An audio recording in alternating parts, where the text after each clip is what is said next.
What's going on? Welcome to Tech with Sean, and today we're checking out the RX 6700S model of the 2022 Zephyrus G14. Now, I've seen a lot of coverage of the RX 6800S model of the G14, but not much of the lower cost 6700S model, so I wanted to give it a shot and check it out. This G14 makes a very good first impression. I really like the looks of the system, and it has a compact and portable form factor. If you're a student carrying your laptop around to class or you just want a portable machine, this weighs in at under 4 pounds without the power brick, so it shouldn't be a big deal to tote it around. For having plastic construction, the G14 does feel surprisingly solid. The lid has a similar style to last year's G15 and G14, where it has this pattern of micro dots, only this year there are more dots and they're smaller. That little ROG badge in the corner is back again too, but this time it has a purple color effect. Once again, ASUS is using their Ergo lift hinge, which helps to raise the laptop up when it's open and deliver a little better airflow, but because of that hinge design, you can't have any ports on the back, and all of your ports are going to be along the left and right sides. On the right side, you get two USB-A's, a USB-C, and a micro SD card reader. Then on the left side, you have your AC power connector, an HDMI port, another USB-C, and a combination microphone headphone jack. The screen has been greatly improved on the 2022 G14, and they're branding it as one of their ROG Nebula displays, and in my opinion, it's one of the main selling points of this laptop. It's a 2560 by 1600 16 by 10 WQHD IPS panel. It has great color representation, FreeSync, goes up to about 500 nits of brightness. It really has a lot of great features. One of the biggest drawbacks of the previous G14s was the screen response time. In 2021, the panels ranged from between about 9 milliseconds to up to about 25 milliseconds, which that's pretty slow for a gaming laptop. But this year they've slashed it down to 3 milliseconds, and I'll tell you, this screen feels nice, snappy, responsive, basically everything you're going to want from an IPS gaming monitor. The Zephyrus G14 is known for having good speakers, and this year is no exception. They've moved them up to the top, but they still sound great. This little machine has better sound quality than 95% of the 16, 17-inch bigger laptops out there. It's really amazing.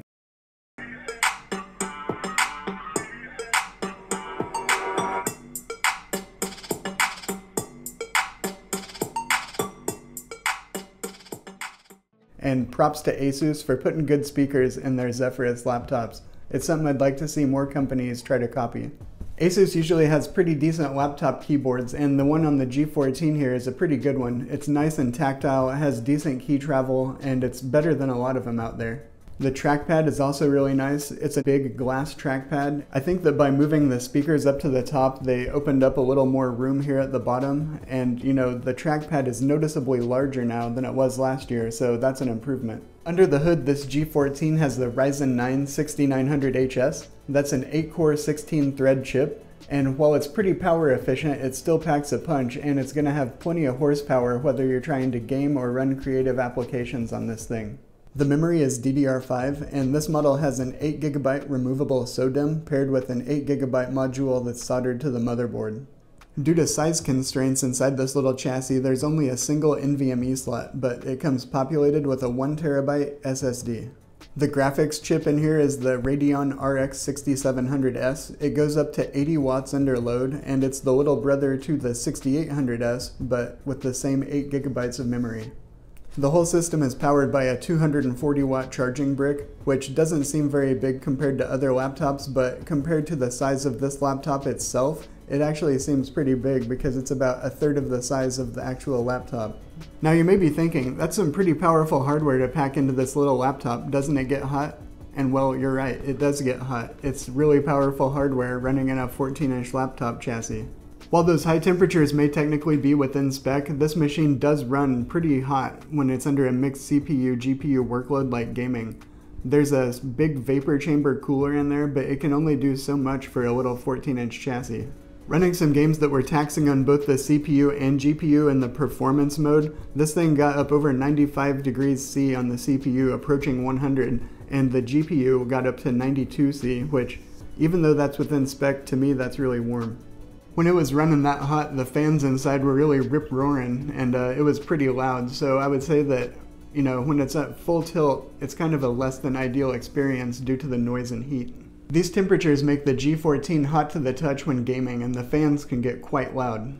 I even had it hard lock up and shut down a couple of times on me while I was playing Warzone 2.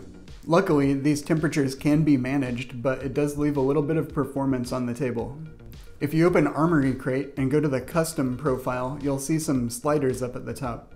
I set the top one to 22 watts and the bottom one to 102 watts and then picked the quietest fan curve.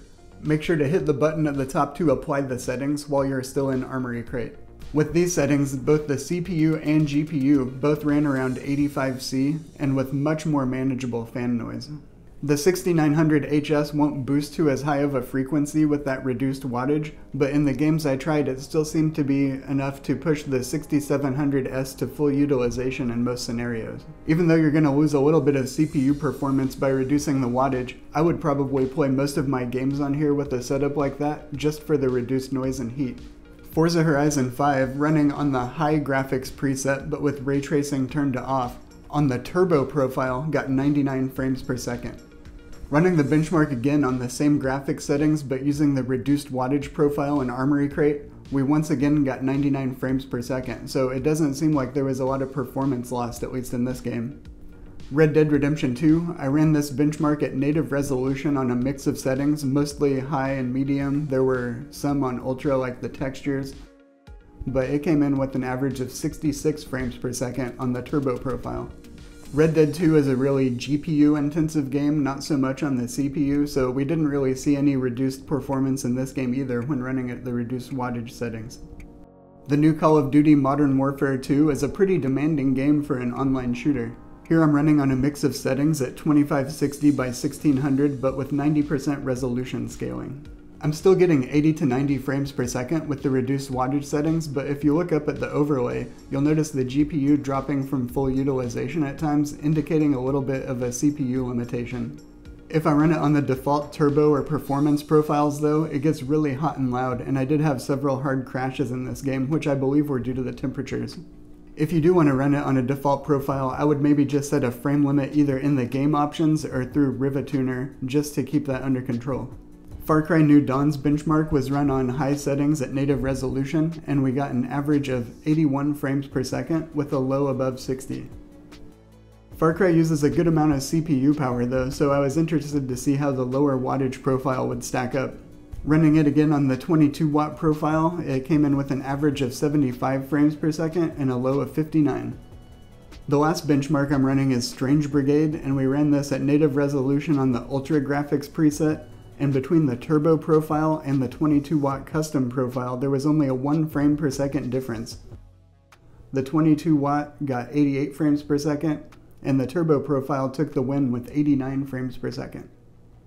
Even though the 6700S in here is technically the step down from the 6800S, it still has plenty of GPU power whether you want to play AAA games at 60 frames per second or esports stuff over 100 frames per second. You just might have to turn the settings down from Ultra. The 2022 Zephyrus G14 is a great compact gaming laptop. Yes, it can get hot and it can get loud, but that's just the nature of packing powerful hardware into such a small chassis. Luckily, ASUS gives us the ability to adjust that power with the custom fan profile and the wattage sliders in Armory Crate so that you can find a balance that you're comfortable with.